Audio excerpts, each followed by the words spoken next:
रावण तो सिर्फ एक है इस दुनिया में और दूसरा इस नाम का कोई व्यक्ति नहीं। राम तो बहुत मिल जाएंगे लेकिन रावण नहीं। सभी ग्रंथों को छोड़कर वाल्मीकि द्वारा लिखित रामायण महाकाव्य में रावण का सबसे प्रमाणिक इतिहास मिलता है। हिंदू धर्म को मानने वाले सभी लोग राम, सीता और रावण को तो अच्छी तरह से जानते होंगे, लेकिन रावण से जुड़े कुछ फिर भी ऐसे तथ्य हैं जो शायद आप नहीं जानते होंगे। आज हम आपको रावण से जुड़े कुछ ऐसे रोचक तथ्यों के बारे में बताएंगे कि जिससे आपको पता चलेगा कि रावण केवल दुराचारी नहीं बल्कि वह धर्म में भी बहुत विश्वास करता था। रावण में अनेक गुण थे। वह एक कुशल राजनीतिज्ञ, महापराक्रमी, अत्यंत बलशाली, अनेक शास्त्रों का ज्ञाता, प्रकांड विद्वान और महाज्ञानी था। रावण के शासन काल में लंका का वैभव अपने चरम सीमा पर था, इसलिए उसकी लंका नगरी को सोने की लंका कहा जाता है। रावण के दादाजी का नाम प्रजापति पुलस्त था, जो कि ब्रह्मा जी के 10वें पुत्र में से एक थे। इस तरह से देखा जाए तो रावण ब्रह्मा जी का पड़पौत्र हुआ। हिंदू ज्योतिष शास्त्र में रावण संहिता को एक महत्वपूर्ण पुस्तक माना जाता है, लेकिन आपको यह जानकर हैरानी होगी कि रावण संहिता की रचना खुद रावण ने की थी। रावण तीनों लोकों का स्वामी था। उसने न केवल इंद्र पर बल्कि वह भूलोक के एक बड़े हिस्से पर अपनी ताकत बढ़ाने के लिए कब्जा किया था।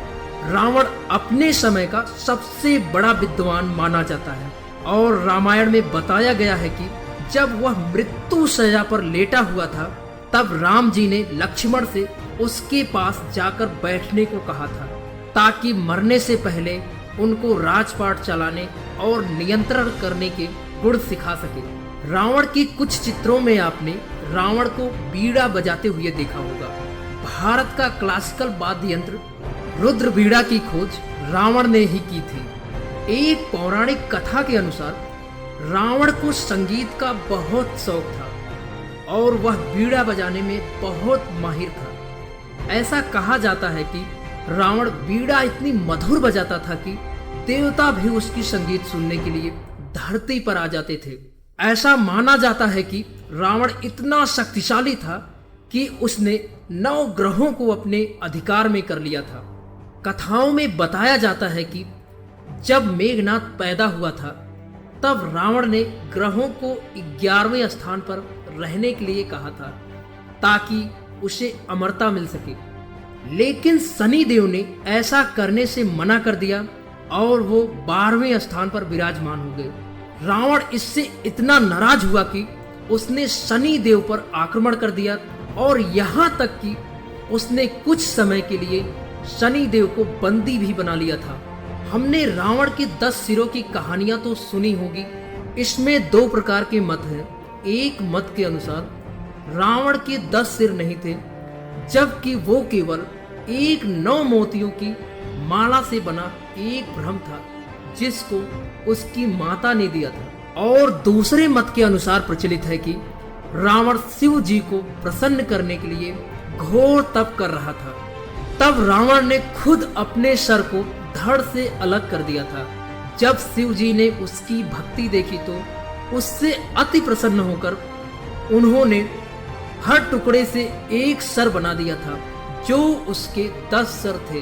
कथाओं में बताया जाता है कि रावण शिव जी को लंका ले जाना चाहता था, लेकिन शिव जी राजी नहीं थे, तो उसने कैलाश पर्वत को ही उठाने का प्रयास किया।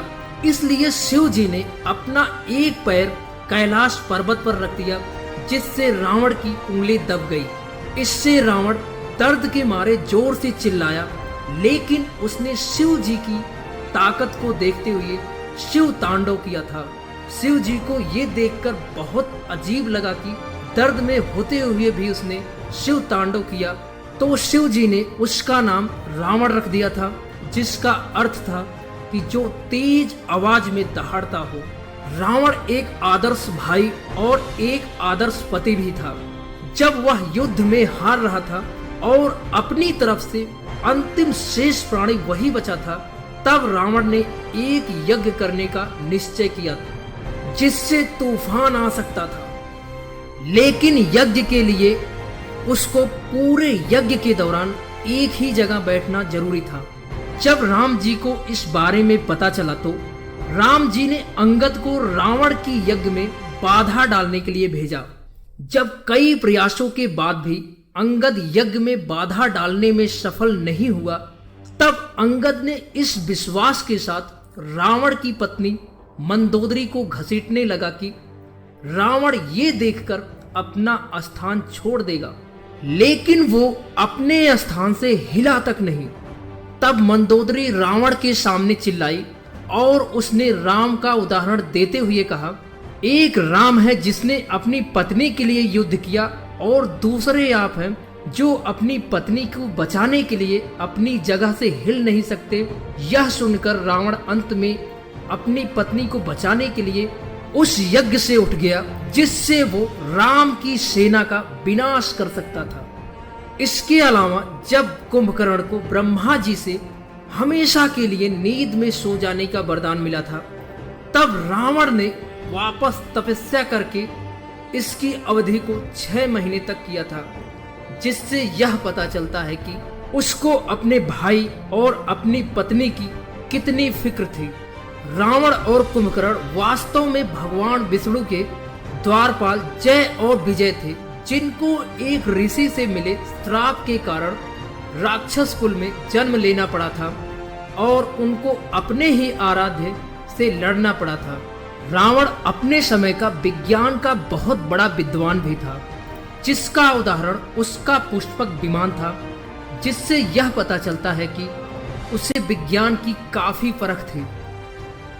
राम जी को जब रावण को हराने के लिए समुद्र पार लंका जाना था, तो उन्होंने एक रात पहले यज्ञ की तैयारी की और रामेश्वर में भगवान शिव की आराधना करने का निश्चय किया। अब वो जब सबसे शक्तिशाली व्यक्ति से युद्ध करने जा रहे थे, तो उन्हें एक विद्वान पंडित की आवश्यकता थी। उन्हें जानकारी मिली कि रावण एक खुद बड़ा विद्वान है। तब राम जी ने रावण को यज्ञ करने के लिए निमंत्रण भेजा और रावण शिव जी के यज्ञ के लिए मना नहीं कर सकता था।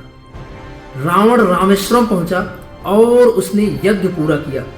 इतना ही नहीं, जब यज्ञ पूरा हुआ तब राम जी ने रावण को उसी को हराने के लिए रावण से आशीर्वाद भी मांगा और जवाब में रावण ने कहा था, तथास्तु। लंका का निर्माण विश्वकर्मा जी ने किया था और जब उस पर रावण के सौतेले भाई कुबेर का कब्जा था, जब रावण तपस्या से लौटा था, तब उसने कुबेर से पूरी लंका छीन ली थी। ऐसा कहा जाता है कि उसके राज में गरीब से भी गरीब का घर सोने का था, जिसके कारण उसे लंका नगरी खूब भाती थी। दक्षिण भारत और पूर्वी एशिया के कई हिस्सों में रावण की पूजा की जाती है और अनेकों संख्या में उसके भक्त हैं। कानपुर में कैलाश मंदिर में साल में एक बार दशहरे के दिन रावण की पूजा की जाती है। इसके अलावा रावण को आंध्र प्रदेश और राजस्थान के कुछ हिस्सों में भी पूजा जाता था। तो दोस्तों, उम्मीद है कि आपको इन तथ्यों के जरिए रावण के बारे में गहराई से जानने को मिला होगा, जिसमें रावण के कुछ अच्छे गुण भी थे और कुछ दुर्गुण भी थे। लेकिन जब दुर्गुणों की मात्रा उसमें बढ़ गई, तब उसका विनाश हो गया था। इसलिए हमें अपने दुर्गुणों से दूर रहना चाहिए, ताकि रावण की तरह हमारा भी विनाश ना हो। अगर आपको रावण से जुड़े तथ्य पसंद आए हो तो चैनल को सब्सक्राइब और लाइक करना ना भूलें, ताकि आने वाली वीडियोज आप मिस ना करें।